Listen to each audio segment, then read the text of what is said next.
Assalamu alaikum wa rahmatullahi wa barakatuh. السلام ورحمة الله وبركاته. Subhanallah. Assalamu alaikum wa rahmatullahi wa barakatuh. وعليكم السلام ورحمة الله. You guys need some chai. You guys are asleep over here. Subhanallah. Give these guys some chai. Please. All right. Sarah, are we going? Yes. So thank you for coming. Alhamdulillah. This is the Ilm Chill program. This is the first time I've been here for Ilm Chill at Masjid al Ezz. So alhamdulillah, it's a huge honor and responsibility and blessing from Allah subhanahu wa ta'ala to be able to, be here, inshallah, for all of you guys in your development and your motivation in your Islamic growth.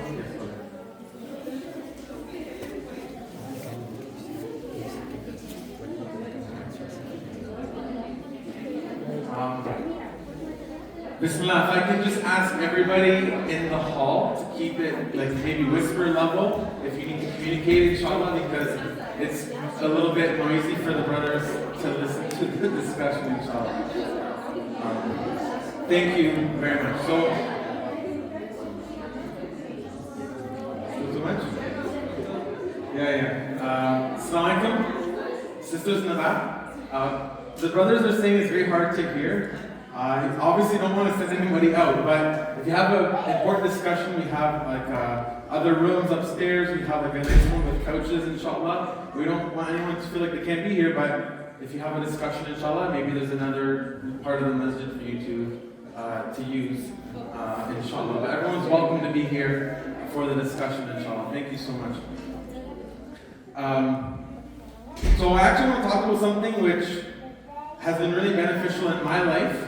It's been something that it took me some time to, understand it, wrestle with it, think about it, be impacted by it, see other people who've mentioned this, see other people who've changed their life through this idea that somehow they had and I didn't, so I wanted to understand it more and explore and ask questions.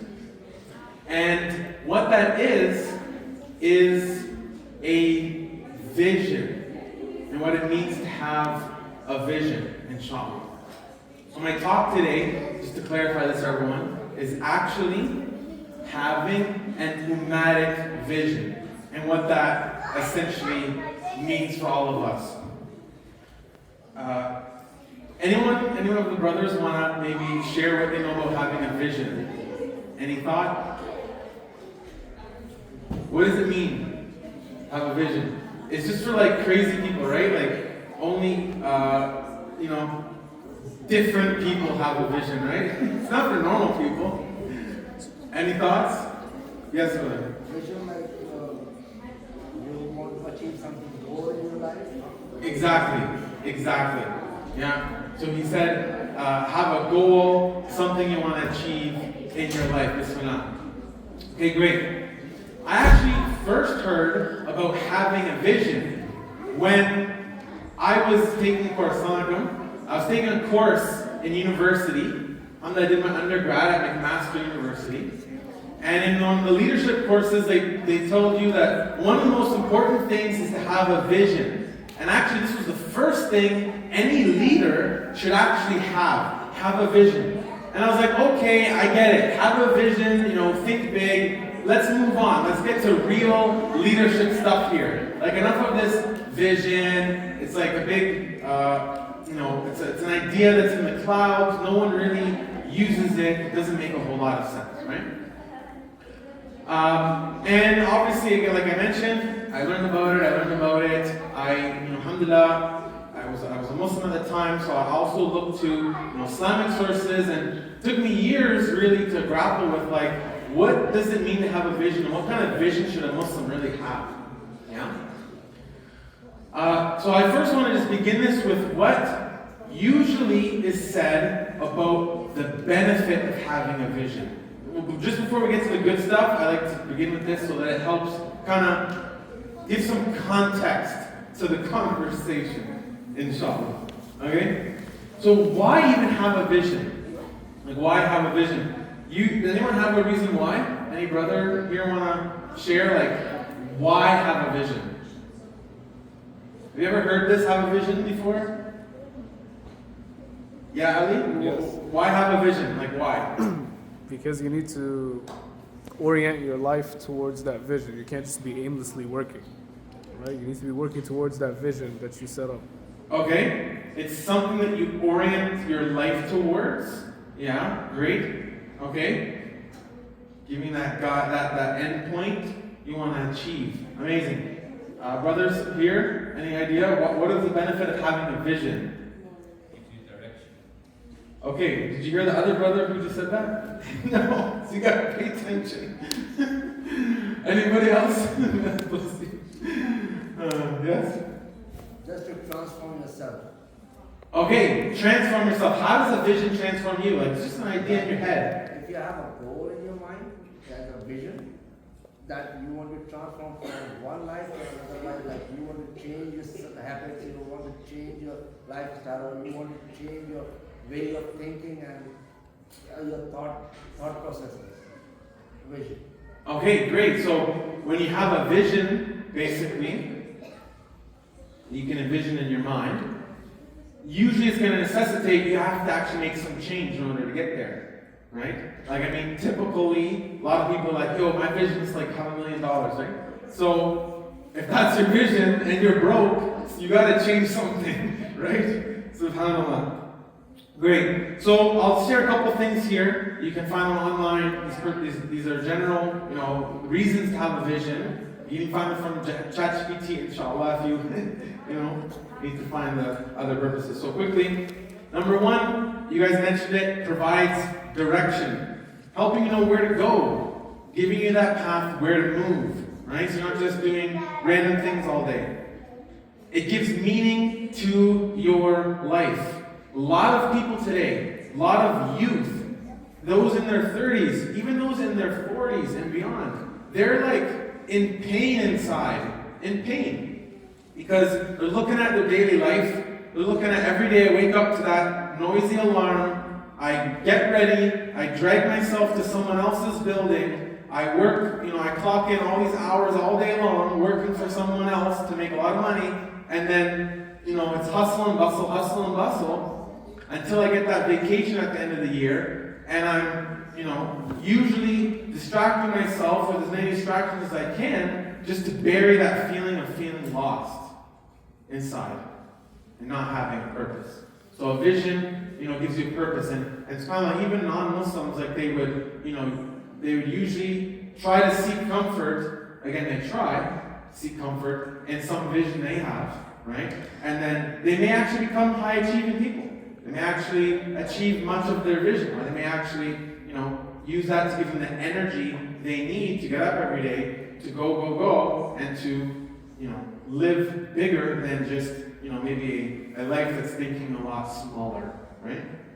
Anyways, I'll just go through these quickly here. It helps you build resilience. So when days are difficult, when life becomes tougher, you're not worried about, the small win or loss of today. You're not worried about, okay, I made $5 today, or maybe I lost $100 today, or my tire got popped. I want to just give up. I failed the test in school. All these challenges, all these tests you're going through, rather than just being a moment of pain, you just see it as a bump in the road to a greater vision. And this one is really huge. So basically, it attracts the right people. When you have a vision and you talk about your vision, you start attracting people who think similarly. If any of you guys in university, or are you guys mostly in high school? I just don't know the crowd. Yeah? University? Okay. So anyone in your business field?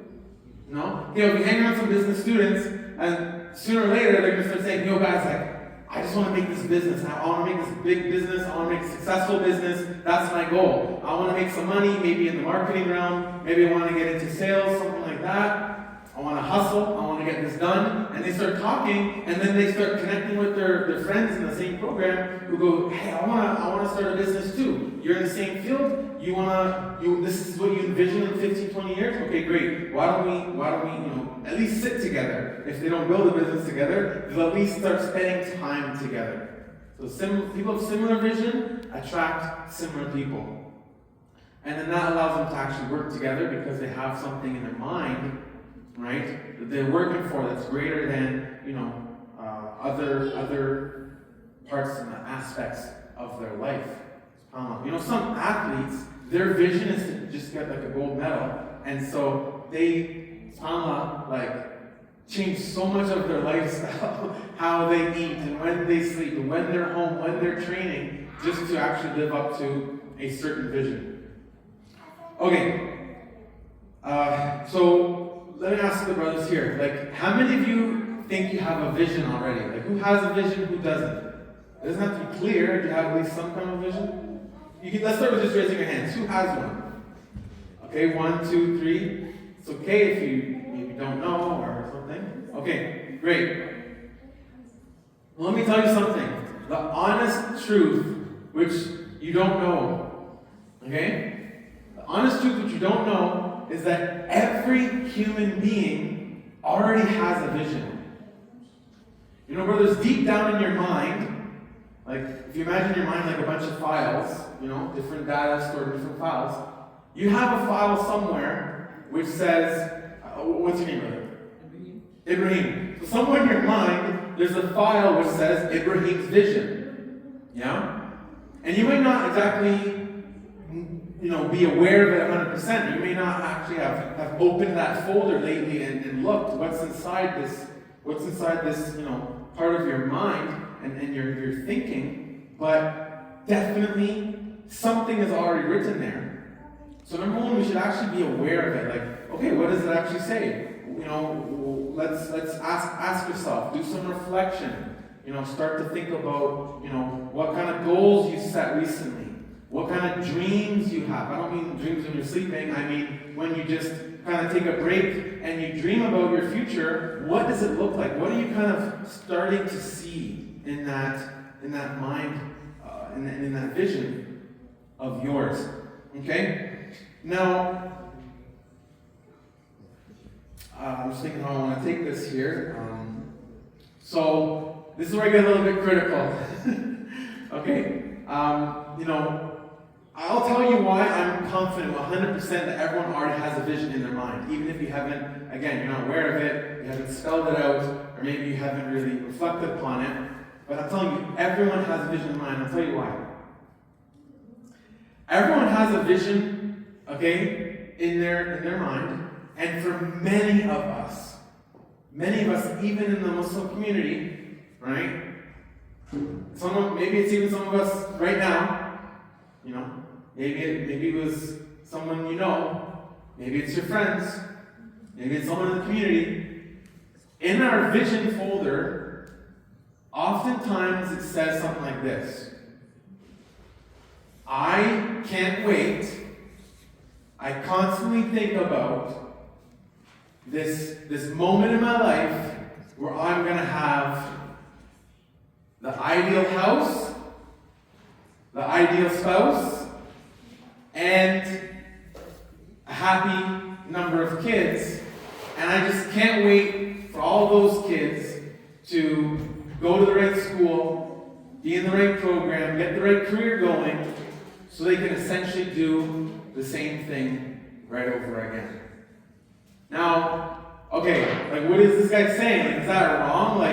Have a home to live in? What's wrong with that? Have a spouse? What's wrong with that? Have kids? Have families? What's wrong with that? Nothing's wrong with that. But let me just tell you, through a conversation, because I came here to speak to the brothers today, through a conversation about manhood, where the problem is. Yeah? You see, let's imagine for a second, what is a great man? What's a great example of a man? Who can give me? If you see a guy and that guy embodies manhood, mashallah, he's a great example. What comes to your head? What comes to your mind? Brave, responsible. Okay, brave, responsible. Okay, like spell it out a little bit more. What's bravery? Like what's responsibility look like? What's an example of acting responsible? Taking on like such a heavy weight and Heavy. weight, like Like tasks, okay, so just shoulder. carrying on some weight. No, like tasks or like Okay, shoulder. what kind of tasks? Da'wah related tasks. Okay, mashallah, this guy's going big. This guy's going big. Good. Okay. Anything else or anyone else want to add? Also discipline. Discipline. Okay, discipline in what way? Like how? You need to controlling your emotions, controlling your desires, and being committed to a goal. Okay, controlling yourself, controlling your desires, being committed to a goal. Okay, goal. Again, these words we're trying to explain that vision and goal word, so it's not so vague. It's a great start, but give me a goal. Like, what's a good goal for like a really good man to have? Like, you see this guy's like, that's his goal, mashallah, man. That's good.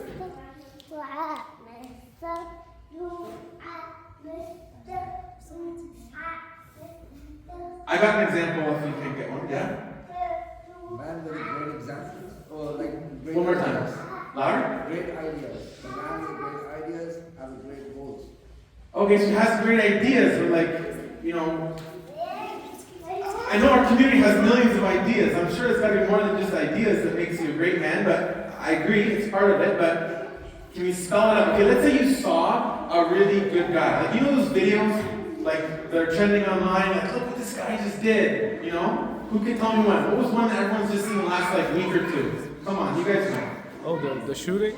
Yeah, exactly, right? We all saw the video of the brother save a life by disarming the armed, you know, guys in Australia, right? Like we all saw that video, right? So we all think that that's like that is like Mashallah's manhood, bro. I want to be there on that day when it's going down. I want to be the hero who saves all those lives, right?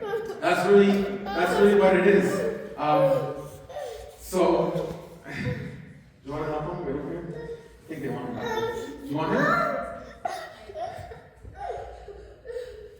So we all saw that guy, right? And we're like, okay, that's manhood, right? You know, mashallah, he did a good thing, you know, saving innocent lives. But let's actually take this to the max. Let's take this to the maximum, right? Let's take this to the max. You know, a good man, I think a good man, like a decent guy, helps those people around him. Who would agree? A decent guy helps people around him. Yeah? Right? So if your car breaks down, you can call this guy. You know, basically if there's a homeless person who needs some food, you know, we know, hey man, let's go get some sandwiches ready. Let's go help this dude. Let's make it happen, inshallah, right? But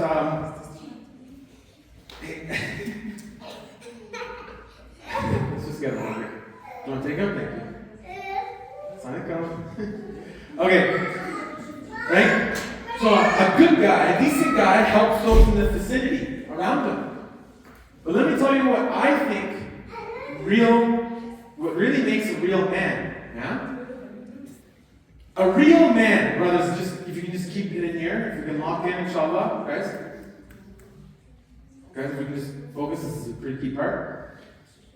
My suggestion, my proposal is that a real man, yeah? A real man's most important thing to him, most important concern of his, the greatest thought, right, that runs through his mind is, how is the Ummah doing? How is humanity doing? You see? Because just a regular caring person might only be concerned of those who they can see directly. You know, I also give this example when I give the khutbah about womanhood. A good woman, if you know, like, you see those stories of like those mashallah aunties who in Ramadan, she's going in the streets, she's giving candy to everyone. You know, Muslim, non-Muslim, white, black, rich, poor, everyone's getting candy, everyone's getting gifts. You know, we share these stories sometimes. That I think is a good person. They're caring about them or the people around them. But the amazing Muslim man and the amazing Muslim woman, okay? their care and concern is for all people, whether they see them, whether they know them, whether they ever meet them, whether they're related by blood or not. They have this care and concern for the Muslim community. Yeah? Because we think it's so amazing that a rich person can donate money to a cause. Okay, great. The rich person could donate money to a cause. He was able to help. What about those who don't have the money and the physical means to be able to help? But they care so much. Their care extends around the earth. Their care extends around an ummah of 2 billion people. Not just the masjid down the road and not just their cousin back home. Their care and their concern is ummah-wide. Right? So I believe this is how a man, no matter how broken, no matter how poor, no matter how sick, no matter if his legs don't work and he's stuck in a wheelchair and he has to use the wheelchair to, go to pray and maybe get into Jummah, right? That person may feel down because I can't help. But guess what? They're waking up every day not worried about their personal pain. They're more concerned about what they see happening in Gaza. They're more concerned about, when there's floods and there's homes being destroyed. Like in Pakistan. Pakistan's been hit by a lot of floods in the last few years I've seen. Yeah? They're more concerned about those Muslim kids being bullied in schools all over the West. They're more concerned about the headlines and the news that they see in Eastern Europe and in Austria and these other countries like East Turkestan, right, where the Uyghur people live, right? They're concerned about that. And this concern is so great that they hold on to it for their whole life. In the moments of up and in the moments of down. When they've been tested without a lot of money, like I'm sure most of those in school right now are in a certain test where you don't have, right, like maybe stable income, you don't have maybe lots of wealth. But at another time in your life, inshallah, maybe you'll be blessed with a lot of wealth. Maybe today you don't have a lot of networks. You don't know a lot of people. I just have 5 friends in my, high school. Maybe we're a minority of Muslims. I remember when I went to high school, there was like 10 to 12, maybe 15 max kids who prayed Jummah prayer in the whole massive high school, right? Sometimes it can be hard. You don't have the money, you don't have the networks, you don't have the skills. You might not even feel like you have the time. You're so busy with school. Maybe your family's in a financial difficult situation, but the care and the concern is there. So I want to just take the next couple minutes of this discussion and our time here, inshallah, to help us rewrite our vision. Let's drop an individualistic vision, because that's what the West has always told us to have. Your vision says your life needs to be improved, your manners and your personal Islamic and religious rituals record should be perfected. What your house looks like, and what your spouse looks like, and what your yard, the American dream. Like you should have that white fence, a nice car, ideally 2 cars, right? Maybe one's a pickup, maybe one's a family van, 2-story home, not a townhouse. It's not in the middle of the city, it's not too far from the city. Always we're thinking about our own case out, right? Without completely giving up on going to school, that's not the point, but let's give up this individualistic vision, sunnah, and let's write an ummatic vision. Let's think about what's the best situation the ummah could be in. What does that look like? I'm going to give you like 30 seconds and then let's get some ideas. What would the best version of the Muslim Ummah look like, period? Imagine there's no limitations anymore. There's no more war. There's no more poverty. There's no more occupations. What does the best Ummah look like?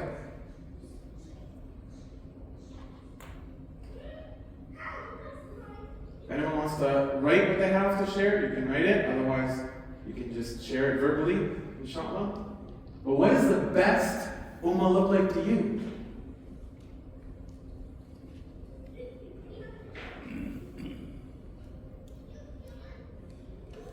Yeah? Have to write about it? You can write it, you can speak it. I think writing would be cool. We can take a photo after and put it on the social media. But what does the best version of the ummah look like? If you could dream really big for this ummah, tell me what it looks like.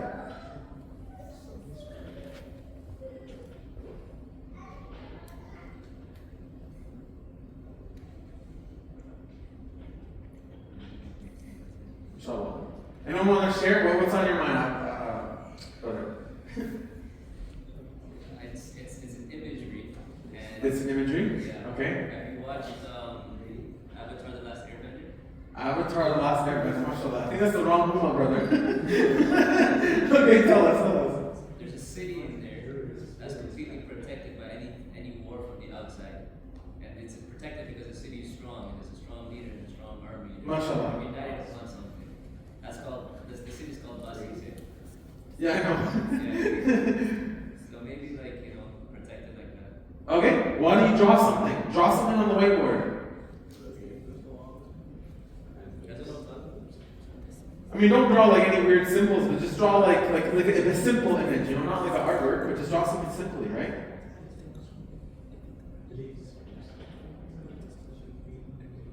What does that beautiful, perfect, changed, safe, developed, advanced, healthy ummah look like?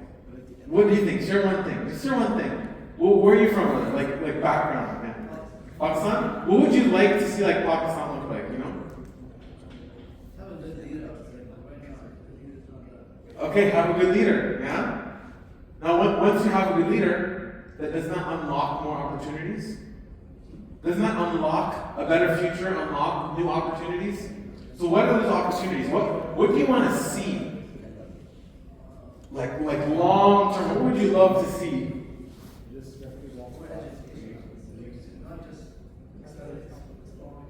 Okay, so like better universities. Why don't you put that on the board? Yeah? Okay, anybody else? Brother, what would you like to see in the ummah? Like what's the ideal situation? Like end result. Not that people are building something, but like we've built, we've advanced, we've achieved. Like what would you like to see? Which one? I can't hear you. The end result would be like the whole world is like upon Islam. Okay, the whole world's upon Islam. Okay, cool. You can put that if you want. Anything else?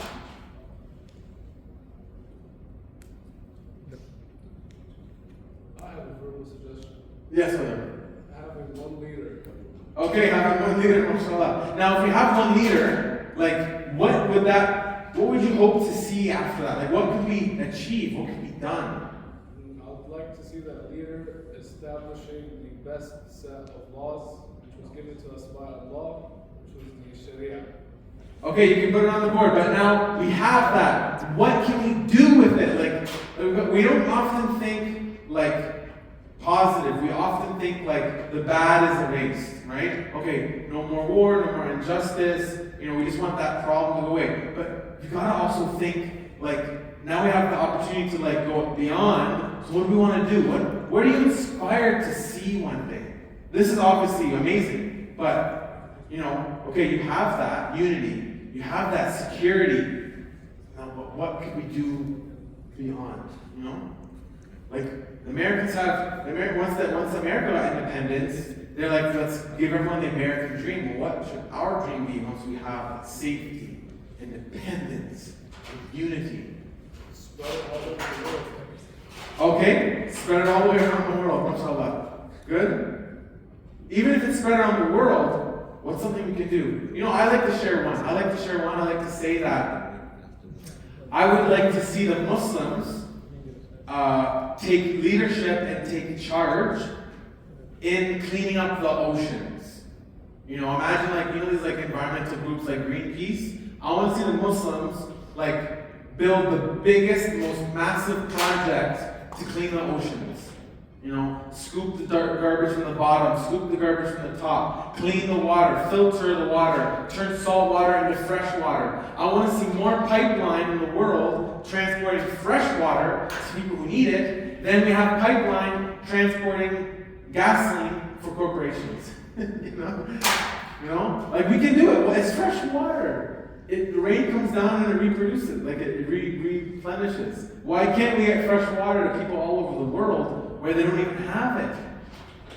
Apparently this is capitalism, that it is cheaper in some parts of the world to buy a can of Coke than it is to buy a water bottle. Now, why the heck is that? It's more work to make a Coke, But it's because we've privatized it, we've used capitalism to play games with people's lives and to promote basically cheap and addictive, unhealthy, products. Zero monopolies, Allahu Akbar. Cool. Do you guys, anyone think about businesses they'd like to see the Muslims leading in? Does anybody see, what is that called again? Pioneering ventures. We haven't explored all the ocean. We've clearly not explored much of space. Who thinks it'd be cool to explore space? Yeah, I'm on that page. I grew up loving Star Wars, I want to see I would love if the world's problems were all fixed and humanity's like, man, we fixed everything down here. Maybe we can finally go and realistically check out more what's going on up there. Maybe it could be done. Right? Bangladesh, for example, produces majority of the clothes people wear in the world, right? Why don't we also have it produce, top end of what do you call that? Imagine designer clothes for kids, orphans, going to school all over the world.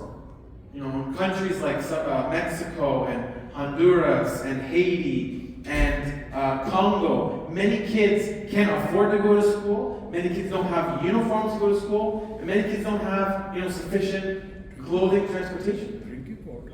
Drinking water. Right? We're like these basics. We want to give them to the world, but we want to also imagine how to do it better. I heard this story. I can't quote it as a hadith because I don't have that memorized, but I remember hearing that before giving charity, I believe it was the wife of the Prophet, but I'm not 100% sure, would spray the sadaqah with a perfume, so you give it in the best form. So now imagine, we've solved all of our world's problems. We have peace, we have justice, we have unity in the Muslim world. Let's not just give water, let's not just give clothes. Let's do it, what's the perfume version of that, right? How can we go and give the best clothes to the indigenous living in cold parts of the world? In northern Canada, they don't have fresh water. This is Canada, first world country.